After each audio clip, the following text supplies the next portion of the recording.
श्री सद्गुरु देवाय नमः। भाइयों बहनों, जब भी कोई मुसीबत आती है तो लोग ज्योतिषियों और भगवान के मंदिर के चक्कर काटने लगते हैं कि जो परेशानी उनको मिली है वह दूर हो जाए। ज्योतिषी कोई पत्थर या उपाय बता देता है, आपको पूरा विश्वास होता है कि अब आपकी समस्या समाप्त हो जाएगी। वह कितनी होती है यह सबको मालूम है। अगर आप केवल केवल और केवल राम नाम की शरण में उसी विश्वास साथ चले जाएं तो आने वाली मुसीबत अपना रास्ता बदल देगी। तो फिर उसके लिए क्या मुसीबत का इंतजार करना पड़ेगा कि मुसीबत पड़े तभी राम राम जपेंगे? एक बार विश्वास के साथ जप कर करके देखिए। नई दिल्ली से राघवेंद्र मिश्रा जी ने ईमेल करके कहा है कि आप राम नाम की अलग जलाने का जो पुनीत कार्य कर रहे हैं उसके लिए आपको बहुत बहुत साधुवाद। राम नाम में अपार शक्ति है जिसको मैंने पूरी तरह से महसूस किया है कि कैसे मुसीबत में राम नाम ने मेरी नैया पार कर दी।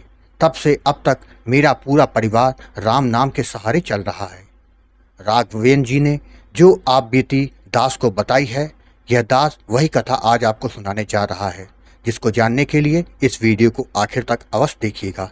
उससे पहले जिन लोगों ने गोकुल भवन अयोध्या यूट्यूब चैनल को अभी तक सब्सक्राइब नहीं किया है, उनसे निवेदन है कि चैनल को सब्सक्राइब करके बेल आइकन अवश्य दबा दें, जिससे नए वीडियो के नोटिफिकेशन लगातार आपको मिलते रहें।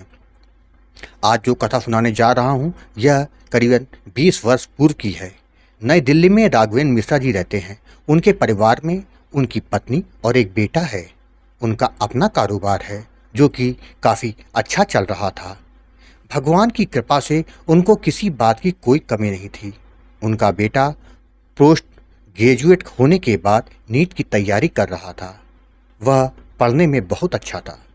वह चाहता था कि एमबीए करने के बाद विदेश में नौकरी करे।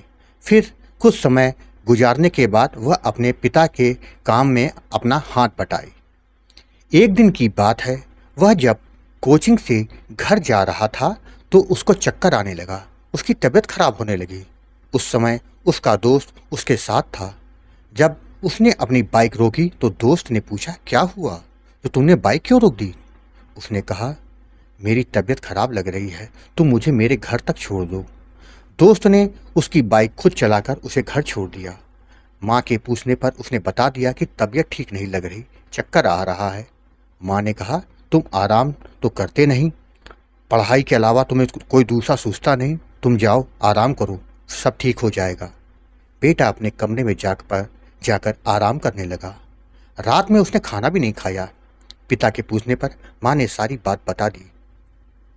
अगले दिन भी उसकी तबीयत ठीक नहीं थी। पिता ने कहा, चलो डॉक्टर को दिखा दें। दोनों लोग अपने फैमिली डॉक्टर के पास गए। डॉक्टर ने चेकअप करने के बाद कहा कि कुछ टेस्ट करवाते हैं, फिर समझ में आएगा कि क्या हुआ। फिर उसके कई टेस्ट कराए गए किंतु बीमारी पकड़ में नहीं आई। डॉक्टर ने कहा कि अस्पताल में इसको भर्ती करा दो। राघवेंद्र ने अपने बेटे को एक बड़े अस्पताल में भर्ती करा दिया। वहाँ जब दोबारा उसके टेस्ट कराए गए तो वहाँ के डॉक्टर ने कहा कि आपके बेटे को ब्लड कैंसर है। पिता के दिल पर जोर सा झटका लगा। वह डॉक्टर से बोले, ऐसा कैसे हो सकता है, आप फिर से दोबारा टेस्ट कराइए, मेरा एक ही बेटा है। माँ तो सुनते ही बेहोश हो गई। उनको होश में लाया गया। वह रो रो कर डॉक्टर से कहने लगी, आप कुछ भी करिए, मेरे बेटे को बचा लीजिए। डॉक्टर ने पिता के कहने पर दोबारा टेस्ट कराया तो फिर वही रिपोर्ट आई।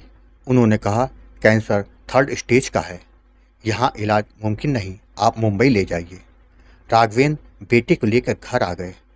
उसी समय उनके एक मित्र को जब कैंसर का पता चला तो वह उनसे मिलने घर आए। मित्र ने देखने के बाद कहा, भाई मेरे गुरुदेव कल नई दिल्ली आ रहे हैं, तुम एक बार उनसे मिल लो, शायद कोई चमत्कार हो जाए। राघवेंद्र के समझ में कुछ नहीं आ रहा था कि वह क्या करे। मित्र के बार बार कहने पर अगले दिन वह उनके गुरु के पास मिलने चले गए। मित्र ने गुरुदेव को सारी बात बता दी। राघवेंद्र और उसकी पत्नी केवल रोए जा रहे थे। गुरुदेव ने उनकी तरफ देखा और बोले कि राम नाम में बड़ी शक्ति है, वह अनहोनी को होनी बना सकती है। केवल विश्वास और पूरी श्रद्धा के साथ तुम लोग राम नाम का निरंतर जप करते रहो, इसके अलावा और कोई शक्ति उसको ठीक नहीं कर सकती। तुम जो इलाज करवा रहे हो वो करवाते रहो। तुम्हारा बेटा जल्द ही पूरी तरह से स्वस्थ हो जाएगा। दोनों पति पत्नी गुरुदेव की आज्ञा का पालन करने के लिए घर आ गए। उनको पूरा विश्वास था कि गुरुदेव की बात कभी गलत नहीं हो सकती। इसी विश्वास के साथ दोनों ने श्रद्धापूर्वक राम नाम का जप शुरू कर दिया। 2 दिनों के बाद वह अपने बेटे को लेकर मुंबई आ गए। टाटा कैंसर इंस्टीट्यूट में इलाज शुरू करवा दिया, परंतु दोनों पति पत्नी ने राम नाम का जप बंद नहीं किया। हर समय उनके होंठ हिलते ही रहते थे। करीब 15 दिनों के बाद उनके बेटे में सुधार आना शुरू हो गया। डॉक्टर ने भी कहा, यह किसी चमत्कार से कम नहीं कि आपके बेटे में इतनी जल्दी सुधार आ गया। करीब 1.5 माह बाद उनका बेटा कैंसर की जंग राम नाम की औषधि से जीतकर पूरी तरह से ठीक होकर घर आ गया। राम नाम का प्रताप से उसने नीट का एग्जाम पास कर MBA किया। फिर मल्टीनेशनल कंपनी में उसका सिलेक्शन हो गया। वह अमेरिका चला गया। वहाँ 4 साल गुजारने के बाद दिल्ली वापस आया और अपने पिता का कारोबार उसने संभाल लिया। अच्छी लड़की देखकर उसका विवाह भी हो गया। उसके एक बेटा और एक बेटी है। पूरा कारोबार वह पूरी तरह से संभाल चुका था। राघवेंद्र जी ने बताया, उस समय से हमारा राम नाम के प्रति दृढ़ विश्वास और अधिक बढ़ गया। हम दोनों पति पत्नी आज भी हमेशा राम नाम का जप करते रहते हैं। मेरा बेटा भी राम नाम का चमत्कार देख चुका था, तो उसने बहू के साथ राम नाम की दीक्षा गुरुदेव से ले ली थी और पूरा परिवार मेरा राममय हो गया है। राम नाम में अपूर्व शक्ति होती है, केवल विश्वास करके जुटने की जरूरत है। भाइयों बहनों, केवल राम नाम पर विश्वास करके उनकी शरण में जाने की जरूरत है। उसके बाद आपका भार भगवान का पावन नाम स्वयं उठा लेता है।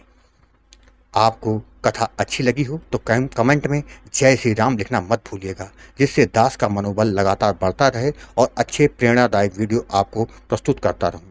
आपसे निवेदन है कि अगर आपके पास भी राम नाम का अनुभव हो तो उसको मेरे ईमेल पर भेज सकते हैं, जिस पर वीडियो बनाकर अपने चैनल में प्रस्तुत करूंगा। ईमेल का पता वीडियो के डिस्क्रिप्शन में दिया हुआ है। और साथ ही अगर आपको राधा कृष्ण और वृंदावन से जुड़ी सच्ची कथाओं का आनंद लेना है तो हमारे दूसरे चैनल अच्युत प्रभात को जरूर सब्सक्राइब कर लें। धन्यवाद।